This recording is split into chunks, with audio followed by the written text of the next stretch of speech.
All right, welcome back to our video lecture series for chapter number 19.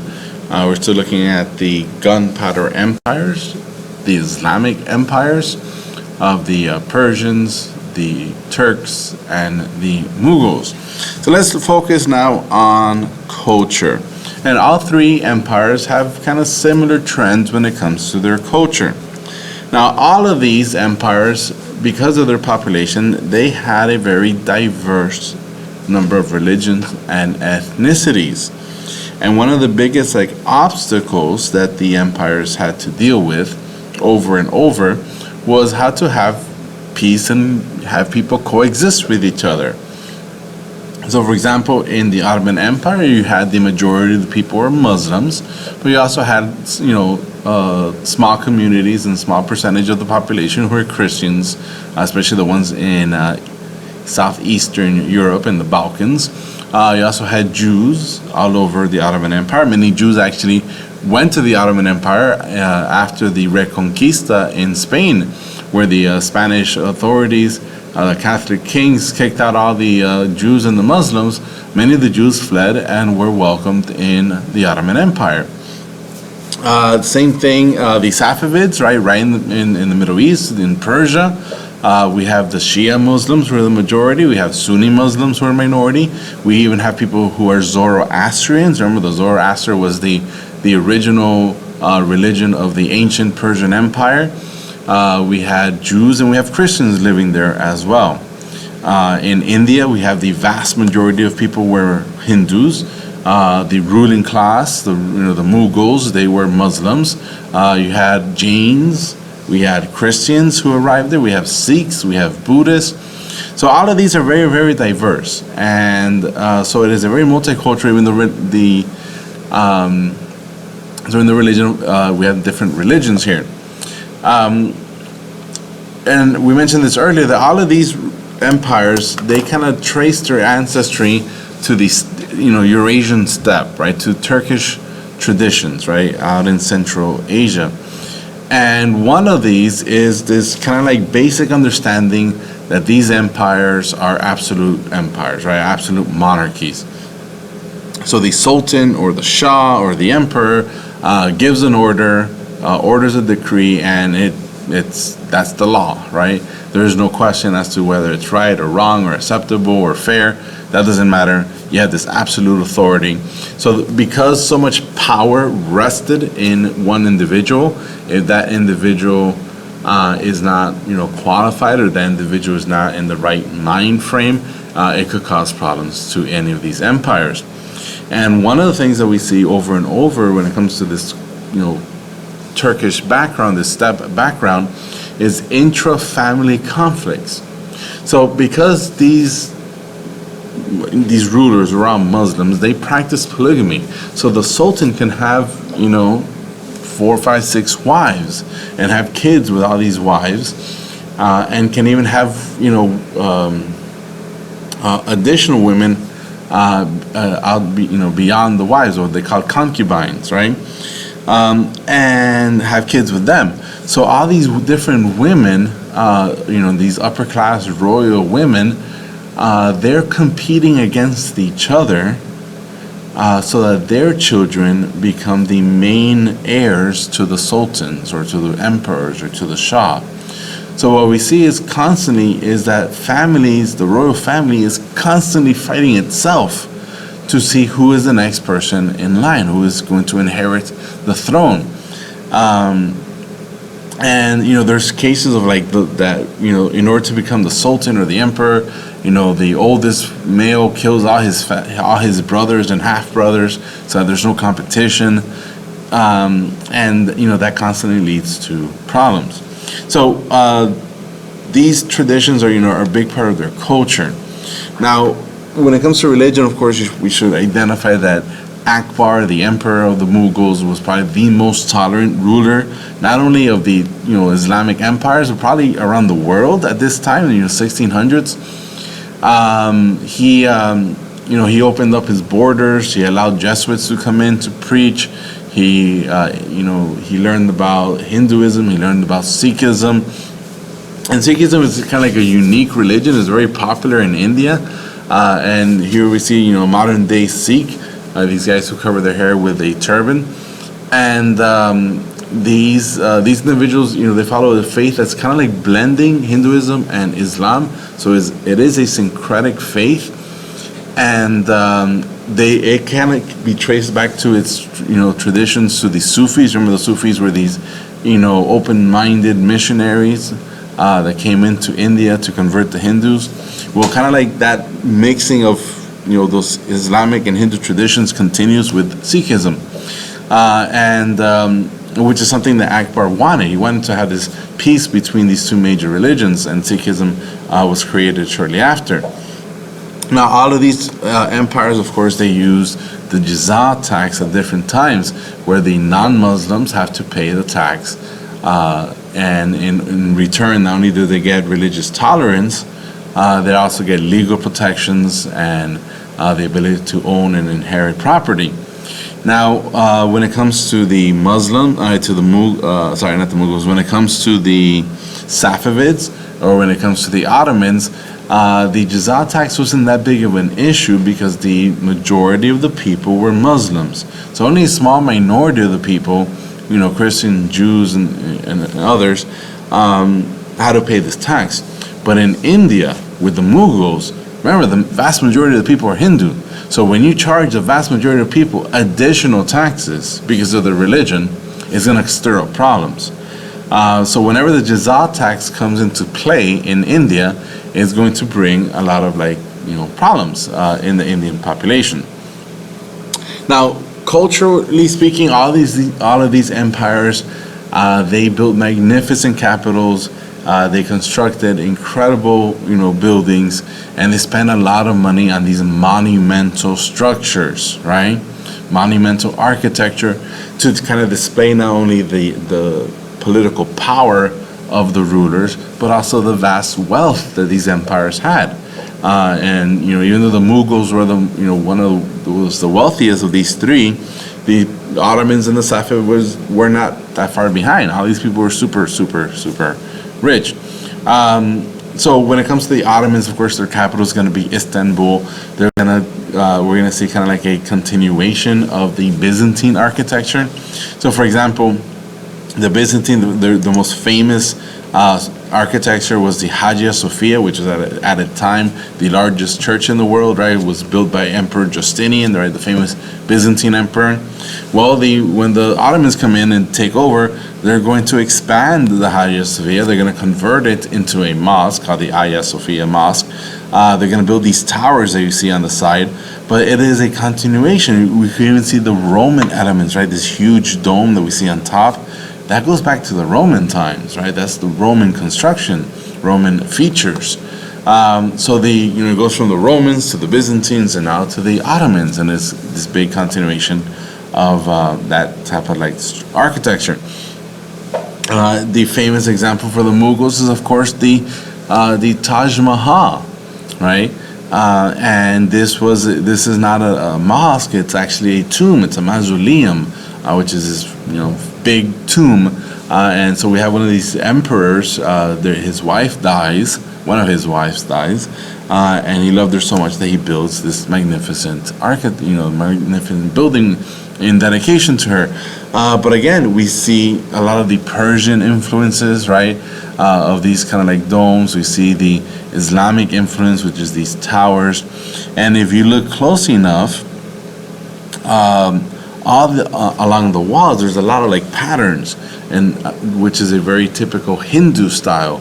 So the Mughals, they're blending their culture, combining Persian and Muslim and Indian or Hindu, right? And again, here we see this was the capital. This was the capital that Akbar built for the Mughals, even though it was eventually abandoned. But again, we see some of those Hindu and Muslim traditions kind of mixing and blending. So the point is that all these empires used their wealth, their vast wealth, to build and expand their to show off, right? To show off their architecture and to show off, their power by displaying, that they can force people or get people to build these magnificent things. All right, quickly going on to society, social classes and the status of women. We're going to see that rich, wealthy, upper class, noble women, they're going to have a lot of restrictions as expected, but they're going to have some kind of like indirect influence in political matters. So for example, in the Ottoman Empire and in the other empires actually, most noble women, upper class women, they're restricted to live in what was called the harem. And the harem was like a special house or special quarters within a palace where women and their children, right, the kids of the ruler, live in isolation, and they live with the other women. So if you're one of the wives of the sultan, you spend 24/7 living with your kids and living with all the other wives and their kids, which kind of like explains why they're constantly fighting each other, right? And your kids are brought up in this kind of like isolated, upbringing. They're brought up in this isolated world. They're not familiar with everything or anything that's going on outside. So even though women again were isolated, especially upper class women, and of course if they went out they had to be veiled and they couldn't interact with anyone else. In fact, in the harems, like all the servants that served these upper class women and children, they were either women or they were eunuchs. Eunuchs, of course, are men who have been castrated. If you want to, or like if it's a dog, we will say neutered, right? Well, these men were castrated, and the point is that they don't have zero interaction with men, beyond the family or beyond their husband. So again,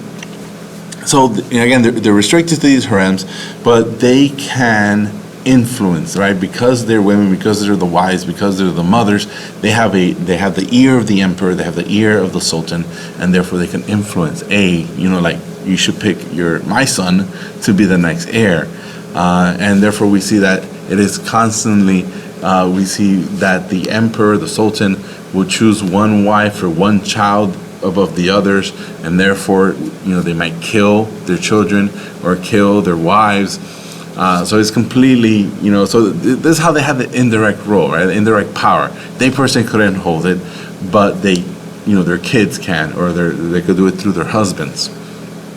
So if I'm a mother and my child is chosen to be the heir of the sultan, not only do I have to make sure that no one kills my child, because then I'll be dead too, but make sure that when that child grows up, he listens to his mother. And therefore I could have that kind of like indirect power through my son.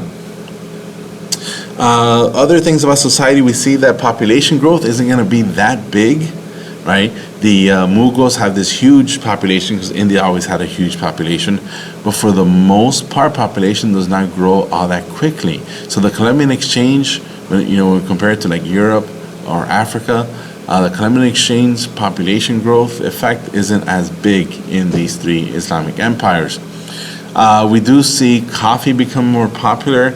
Coffee originates in East Africa and also in Arabia, in the Arabian Peninsula. So coffee becomes more and more popular. Eventually, it actually gets outlawed. Tobacco becomes very popular as well, and that one gets outlawed as well because Islamic law says that any substance like wine or that anything has caffeine or anything has nicotine or anything that can change the person's mind, their body, those are all restricted. And we see that there's going to be something that starts popping up in Europe is what we call coffee houses, right? And coffee houses is kind of like a cafe, it's kind of like a Starbucks, right? So in Europe, all these Europeans are going to these coffee houses, are going to these Starbucks, and they're drinking coffee and talking business and talking enlightenment and talking a scientific revolution and talking let's sail around the world type of stuff.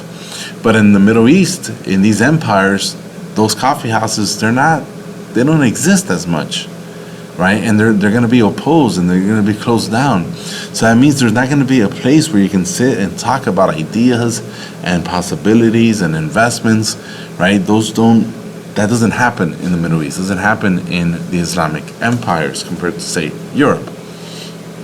Now, when we talk about social classes, warriors, right, because these are gunpowder empires, warriors are going to be upper class.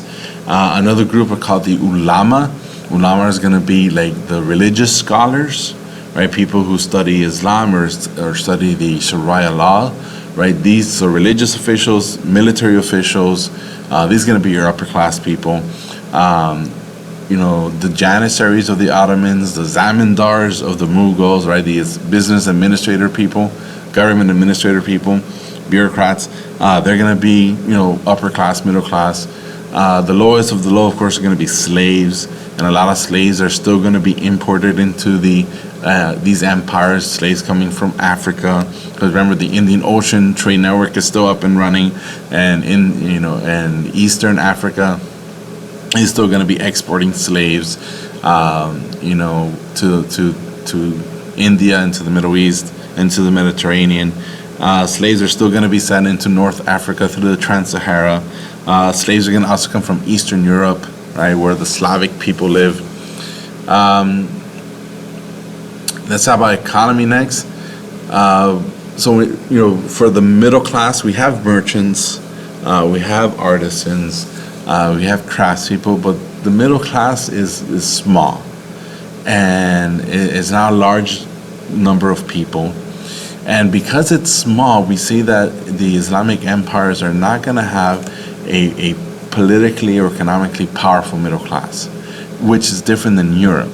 Because in Europe, especially places like England and the Netherlands, where you have a strong middle class, and that middle class supports the rulers, and the rulers give them rights, and the middle class is going to fund explorations and fund companies like the East India companies.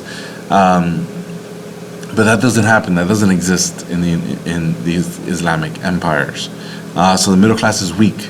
So all the power is held by the upper class, by the nobility, by the religious officials, the military officials, and the vast majority of people, of course, were peasants. Right? They had slaves, but most people were peasants, and these peasants really didn't have a chance to move up because there wasn't that much social mobility in these empires.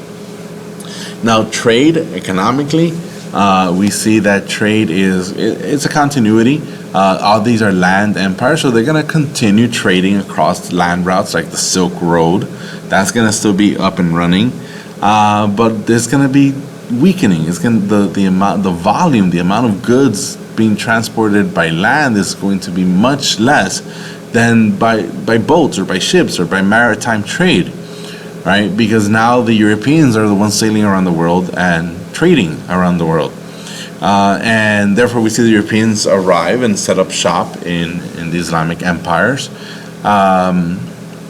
What do the Europeans want? Well, things that they've always wanted: cotton, silk, rugs, textiles, carpets, coffee. And what are they going to trade for? Well, what does Europe have best? Well, they have guns, the best guns. They have new technologies, right? They're developing, during the scientific revolution. Tobacco, right? That American crop is, the Europeans have kind of like a monopoly on that. And these goods are going to be very popular in the Islamic empires. Now, the strongest, at least when it comes to trade, is going to be India, meaning that has the most favorable trade, meaning that they dictate the terms, right? The British, the Dutch, the Portuguese, they show up to India, and the Mughals say, okay, we're going to trade you this for that, and at our price. They control the trade, in other words. The Safavids, right, because they have the least amount of trade, because they have the least territory, because they're the least wealthy, and because they are the least technologically advanced country of these Islamic empires, they're going to have to depend more on the Europeans. So that means they're going to have less favorable trade, meaning that the Europeans have the advantage and the Europeans can dictate the terms of trade. Taxes, this is going to be an ongoing issue. Taxes are going to be high in all these empires. And of course, the vast majority of the burden of these taxes is going to be amongst the poor people, amongst the peasants, right? And why is taxes so high? Because these are gunpowder empires. They're always fighting. They're always expanding. So you got to pay for the military, you got to pay for the soldiers, and that costs a lot of money. You also have to pay for the bureaucrats, right? The janissaries, the zamindars, the bureaucracy. And when you get crappy emperors, then you have corruption, and the corruption means that the tax collection is not going to be efficient, because instead of paying taxes to go to the government, you're paying taxes and the tax collector is putting it in his pocket, right? And then, of course, you also have the jizya tax, which is going to be common in the Ottomans and the Safavids, but very, very unpopular in India. All right, so that's it for part number 3, right? Culture, society, and economy of the 3 Islamic empires. I'll see you for the 4th and final part when we talk about the decline of the gunpowder empires. Thanks for watching.